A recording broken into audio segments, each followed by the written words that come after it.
Look who finally crawled into a real workplace. Christopher was already there, planted in the lobby of Edward and Geoffrey, smirking like a man convinced he ruled the world.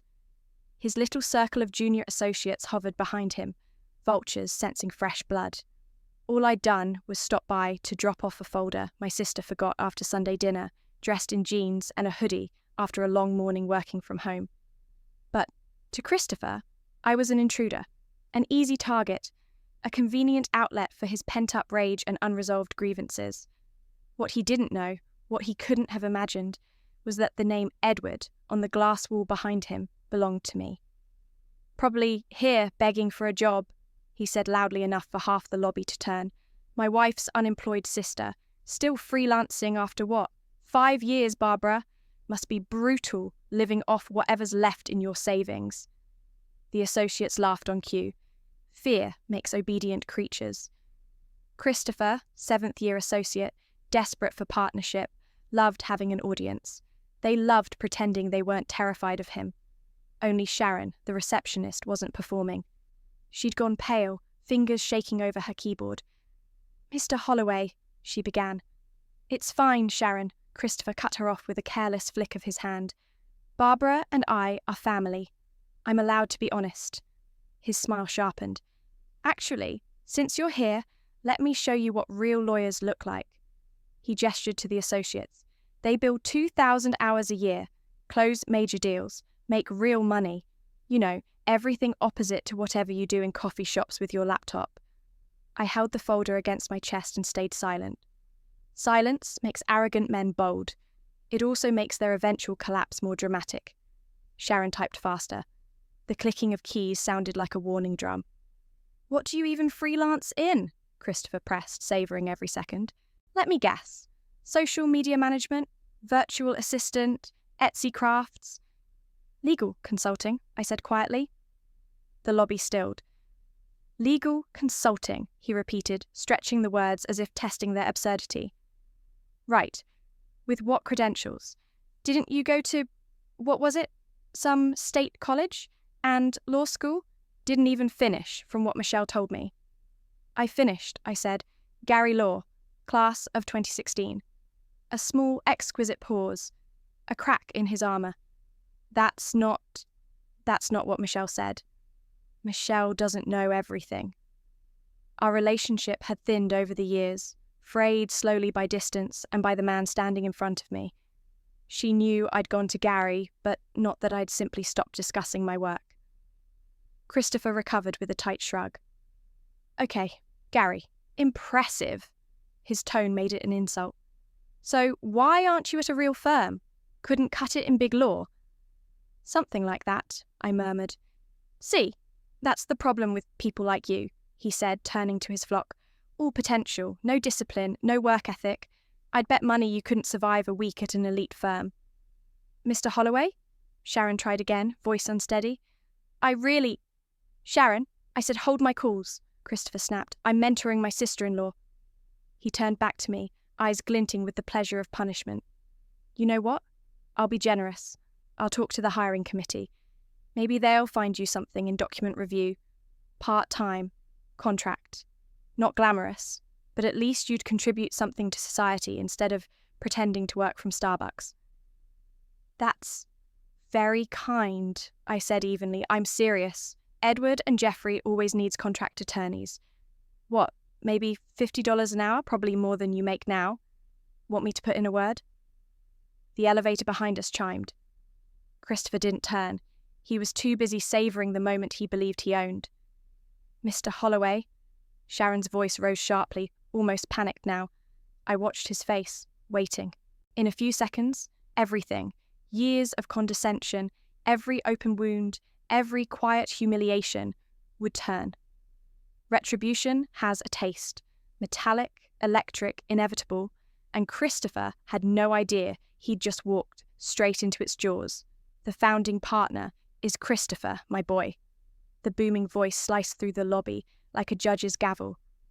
From the elevator emerged Jason Thorne, managing partner of the firm, my mentor, and the only man who ever saw the fire smouldering behind my silence. Arms flung wide, he grinned as if the world were a harmless place. I heard we had a special visitor. Where is... Ah, there she is. 4 long strides, and Jason pulled me into one of his trademark bone-crushing embraces.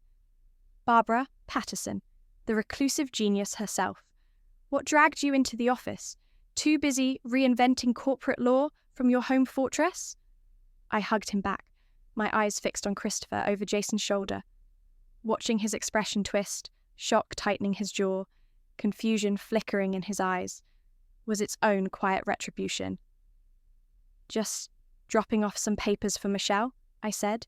Didn't mean to intrude. Intrude? Barbara, you built this place. You can walk in however you damn please. He released me, then turned smoothly to Christopher with a broad, almost theatrical smile. Christopher Holloway, yes? Michelle's husband? Has anyone introduced you to Barbara yet? Christopher's mouth opened, shut, opened again. No sound, just panic edging into his eyes. Barbara Patterson, Jason announced to the room, the associates circling closer, hungry for clarity. Gary Law, class of 2016, youngest attorney to pass the New York bar in a decade. Architect of the Patterson restructuring method, Harvard teaches it now. And, of course, founding partner of this firm. Founding partner? Someone whispered. Jason continued as if on a victory lap, oblivious to Christopher's despair rippling through the air. 8 years ago, fresh out of Gary, Barbara walked into my office with a blueprint that would change mid-market corporate practice forever. She'd identified a gap, clients too large for boutique firms, too small for the white shoe giants. She proposed a hybrid model. Genius, really. I pitched it to other firms, I said, quiet, eyes still locked on Christopher. No one listened. I did, Jason said proudly. I mortgaged my house to fund it. Best gamble I ever made. Chuckles surged through the lobby. Barbara built everything. The business plan, the fee architecture, the specialty divisions. She recruited half our partners. We went from 3 lawyers in a borrowed workspace to 65 attorneys across 4 offices. The name Edward and Jeffrey? That's hers, Christopher. It always has been. Christopher had gone the colour of stale paper. But Michelle said, his voice cracked, she said you were freelancing, working from home, that you didn't have a real job. I do work from home, I said calmly. Confidential clients, high-risk mergers. Last year, I handled 14 acquisitions worth a combined $3.2 billion. Billion? He echoed, barely audible. And Barbara's personal net worth, Jason added cheerfully, is about 40 million. Profit share, consulting retainers. She's the highest-earning attorney in the state under 40. Surprised Michelle never mentioned that. Michelle doesn't know, I said. I don't discuss my work with family. Keeps the peace. Sharon finally spoke, voice trembling. Miss Patterson, I tried to warn Mr. Holloway, but he... It's fine, Sharon. I smiled at her gently. Truly, no harm done. Christopher was just offering to help me get part-time document review work. Very thoughtful of him. Jason's eyebrows shot up. Document review? Barbara hasn't touched that since her 2L summer. She redefined corporate restructuring. She's been cited by the Supreme Court. Twice. Why would she... Oh. Realization settled on his face like a shadow. He turned to Christopher. Oh, my. Christopher stared at the wall behind reception. A large, framed photograph hung there, one I'd somehow never bothered to notice. Our launch party, 8 years ago. Jason, me, 2 others. A plaque below read Barbara Patterson, founding partner. I didn't know, Christopher whispered. Michelle never said. She told me you were unemployed. She said you were struggling. I'm not struggling, I said simply. My voice was soft, but the punishment inside it was unmistakable. I didn't need to broadcast my success. I'd learned long ago that real power moves in silence, especially when revenge is still only a quiet pulse under the skin, not yet a blade. One of the junior associates, a young woman who'd remained invisible until now, suddenly found her voice. Miss Patterson, I used your acquisition model on the Ryan deal last month. It was brilliant. You saved the client $4 million. Her hands trembled slightly, as if she feared even saying it aloud. Good work on Ryan, I replied. Your brief was sharp. The way her face lit up, like I'd handed her a future, made Christopher shift uncomfortably, as though praise itself was poison. Barbara, murmured Jason Rowan, the senior partner, studying me with that perceptive calm of his. You seem wound tight. Is something wrong? Not at all. My voice was steady, though inside the familiar burn of unresolved grievances simmered. Just leaving Michelle's papers. I handed the folder to Sharon. Make sure she gets these. Of course, Miss Patterson. I turned to leave, already feeling the room pull taut behind me. And then Christopher spoke. Barbara, wait. His voice cracked. I'm sorry.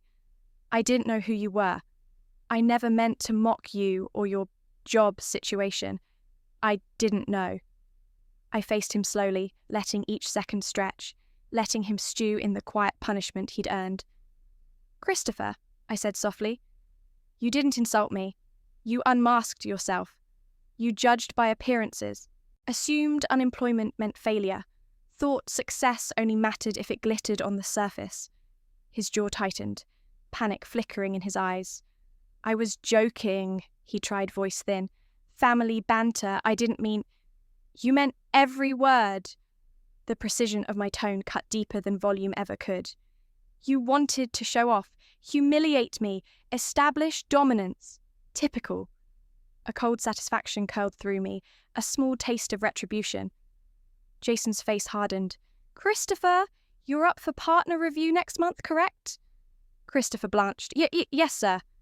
Partnership requires more than hours. It requires judgment, respect, and this, a sharp gesture toward the lobby, this shows the opposite. Jason, enough, I said quietly. He made a mistake. We all do. My voice was calm, yet underneath it my old, pent-up rage shifted awake again. You're always too generous, Barbara, he replied. Then, to Christopher, learn from this, Mr. Hale. That's your only way forward. Christopher nodded, barely breathing. I walked to the elevator. Behind me, Jason was already drifting into a story about my first major case, the associates closing in around him. Christopher stayed where he was, isolated, stripped, staring into nothing. A fitting moment of grim atonement. My phone buzzed as I reached my car. A text from Michelle. Christopher just called. He sounded scared. Says you're his boss. What is happening? I typed back. Long story. Lunch? Always. Noon at Rinaldi's. Perfect. On the drive, another old scar throbbed awake, the one shaped like 8 years of silence. How would I explain to my sister that while she thought I was barely surviving, I was quietly building an empire out of every insult, every doubt, every betrayal? That personal justice sometimes demands anonymity. Michelle was already at our usual table, eyes sharp with accusation. Okay, she said as I sat down. What the hell? Christopher called saying you're a founding partner at his firm. That can't be real. It's real, I answered. I founded Patterson and Rowan 8 years ago. She blinked. The firm is named after you? Yes. And you never told me? I tried, I said. When I graduated Gary, remember, you said starting a firm was cute. Later, you said you were glad I'd found something to keep me busy. Her face tightened, remorse blooming. I didn't take you seriously. No one did. And that had been fine. Useful, even. Underestimation is the purest weapon. Christopher says you're worth about 40 million. Give or take, I murmured, depending on the quarter. And for the first time that day, I let myself feel it. The slow, inevitable tide of retribution finally beginning to turn. And all this time, Michelle said hoarsely, I thought you were counting coins to get through the month. I've been sending you money for groceries. And you took it. Oh my God, Barbara, you actually took it. You needed to feel you were helping, I answered. I let you. The transfers went straight to charity. Charity, she repeated, a brittle laugh breaking through tears. While I'm scraping together $200 for your food, you're orchestrating billion-dollar acquisitions. That's insane. There's more than one kind of wealth, I said. You have a husband, a house you love, children, routine, a life that feels settled. That's valuable too. A husband who publicly humiliated you in your own kingdom. She dragged her fingers under her eyes, angry at the moisture. Christopher told me everything, word for word. I'm ashamed. For him. For myself. Don't carry his guilt, I replied. He didn't know. That doesn't absolve him, she shot back. He saw a woman he thought was unemployed and treated her like trash. What does that say about him? About what we've normalized? I had no neat answer. Some truths are just jagged edges you learn to bleed around. Why keep me in the dark? She asked after a long silence. Why build an empire in secret? Because I wanted at least one relationship untouched by numbers and status, I said quietly. I wanted a sister, not another spectator measuring my worth. I wanted someone who called because she missed me, not because she needed proximity to power. I wanted clean ground. It does make sense, she admitted, staring at the tablecloth.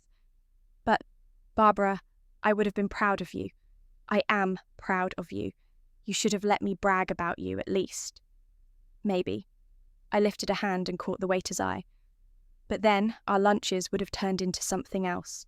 You'd hesitate before sending money. You'd start apologizing for your life. You'd put me on some ridiculous pedestal. You would have become Christopher in reverse, judging me through the same lens, just with admiration instead of contempt. We ordered wine and pasta. Slowly, the rawness shifted into curiosity. Michelle leaned forward, asking about the firm, about my cases, about the double life I'd been living in plain sight.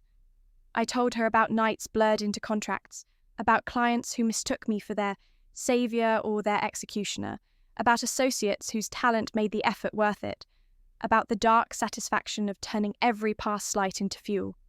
Personal justice, repurposed into billable hours. So what happens now? She asked finally. With Christopher, I mean. That depends on him, I said. Jason is fair. If Christopher actually absorbs this, if he lets the shame cut deep enough to change, he'll grow into a better lawyer, maybe a better man. If he shrugs it off, he won't make partner. Retribution in this case is simple. And us? Her fingers tightened around the stem of her glass. What happens to us? Nothing changes, I said, reaching across to take her hand. You're still my sister. I'm still the woman who accepts your grocery money and works from crowded cafes. I just also happen to co-own a law firm people whisper about. Both realities are true. You say it like it's no big deal. It's just my version of normal. My phone buzzed, a message from Jason. Christopher just filed a formal apology. Detailed, honest. There might be hope for him. Also, the associates have started calling you the phantom partner. Apparently, you're a myth now. I passed her the phone. Michelle snorted through the remnants of her tears. The phantom partner, that's deliciously dramatic. I prefer selectively visible, I said, but I'll allow it. Her expression sobered. Barbara, thank you for not tearing his career to pieces. You could have. You had every weapon. He's your husband, I replied, and I don't need scorched earth to feel the punishment land. Sometimes the most effective atonement is letting a man live with the memory of his own stupidity and the chance to fix it. Or, she said bitterly, maybe I married a man who only knows how to measure human value in salaries and titles. That verdict is yours to deliver, I said gently. I handle legal strategies, not marriages. We paid the bill and walked out together. In the parking lot, she hugged me hard, as if trying to hold on to the version of me she thought she knew, and the one she'd just met. I love you, Michelle murmured into my shoulder. Broke or rich, invisible or legendary, partner or nobody. I love you. I love you too, I answered. Now go home and have the conversation he's earned, with all the uncomfortable questions about respect, assumptions, and what happens when contempt meets the wrong target. Already drafting it in my head, she said grimly. I drove back to my home office, a converted guest house behind the main place she'd never seen, because I'd always insisted on neutral cafes and busy restaurants. Inside, the quiet hummed with restrained anger, finally given direction. 3 new acquisition proposals waited in my inbox. A prospective client requested a consult. Work, as always, marched on. But beneath the contracts and numbers, something darker and steadier moved with me. The slow, deliberate architecture of future revenge, disguised as ordinary life. Jason had also forwarded me an article on corporate restructuring, one of those dense industry pieces no one reads unless they're hunting for influence. My name appeared in it 4 times. 4 citations, 4 echoes of the work I'd done in silence. The associates had already turned it into a myth. The phantom partner, the unseen strategist, the mind behind the firm's most complex victories, yet rarely spotted anywhere beyond the shadows of my home office. They spoke of me as if I were some reclusive oracle, a figure carved out of rumour and brilliance. Let them. I preferred my own definition, simply Barbara. A woman who had carved out an empire brick by brick, without applause, without theatrics, without asking anyone to bless her ascent. A woman who reshaped corporate law not from a marble corner office, but from a converted guest house and a laptop that overheated every July. Success, to me, had never been a performance. It was a private language, a set of choices made deliberately, cleanly, without ceremony. It didn't need an audience. It certainly didn't need Christopher. Christopher, who had called me a charity case with the kind of casual cruelty people reserve for those they assume are beneath them. Who'd smirked at my freelancing, mocked my hours in coffee shops, treated my silence as proof of insignificance. He had mistaken invisibility for failure, modesty for irrelevance. He never realized that while he was measuring worth in titles and appearances, I was building something far more dangerous. Quiet power. The kind that doesn't announce itself until it's too late. The kind that leaves open wounds when the truth finally lands. And now it had landed on him. Hard.